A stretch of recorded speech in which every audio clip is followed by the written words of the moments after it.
Ready કરવાનું છે એના પર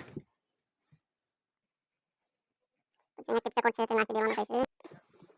લોગિન પર ક્લિક કરવાનું પછી રાજ્ય સિલેક્ટ કરવાનું છે. તમારું રાજ્ય કયું છે તે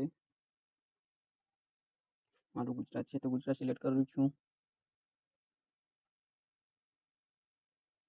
પછી તમારી યોજના સિલેક્ટ કરવાની છે. આમાં કઈ યોજના છે તો અહીંયા પીએમજીવાય છે તો પીએમજીવાય સિલેક્ટ કરવાનું છે. પછી તમારે અહીંયા શાનાથી સર્ચ મારવા છે ફેમિલી આઈડી કે ફેમિલી આઈડી એટલે રેશન કાર્ડ નંબરથી તમે સર્ચ મારી શકો છો અને આધાર નંબરથી. તો હું અહીંયા ફેમિલી આઈડીથી સર્ચ મારું છું. સિલેક્ટ કરવાનું છે નર્મદા છે નર્મદા સિલેક્ટ કરું છું. પછી અહીંયા તમારી ફેમિલી આઈડી એટલે કે રેશન કાર્ડ નંબર જે હશે તે અહીંયા નાખી દેવાનો છે. પર ક્લિક કરવાનું રહેશે.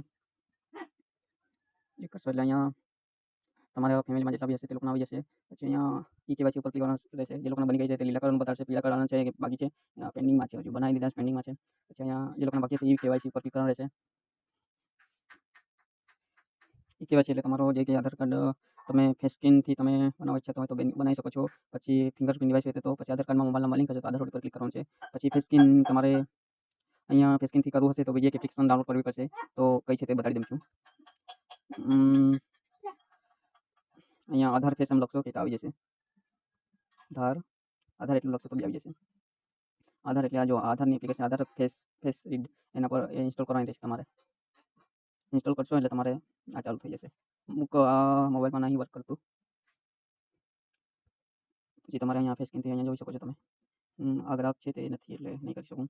તમારું આમ કરીને ઓપન થઈ જશે કેવાયસી માટે. એક મોબાઈલ નંબરમાં ઓટીપી આવશે જે નંબરથી લોગિન થયા છે તેના પર ઓટીપી. પછી અહીંયા તો ઓટીપી નાખી દેવાની છે. પહેલાં ફેસ સ્કેન કરી લેવાનું છે આમ કરીને. કોઈ પણ એક સ્કેન કરી લેવાનું છે આંખ ઝપકારશો એમ કરીને એટલે તમારું થઈ જશે. અહીંયાથી લીટી જશે. પછી તમારે અહીંયા ઓટીપી નાખવાની રહેશે. આ તો હમણાં બીજાનું છે એટલે મેં નહીં કરી બતાડતો. મારો હોય તો કરી બતાડો. બસ ચાલો આજનો વિડીયો સમાપ્ત.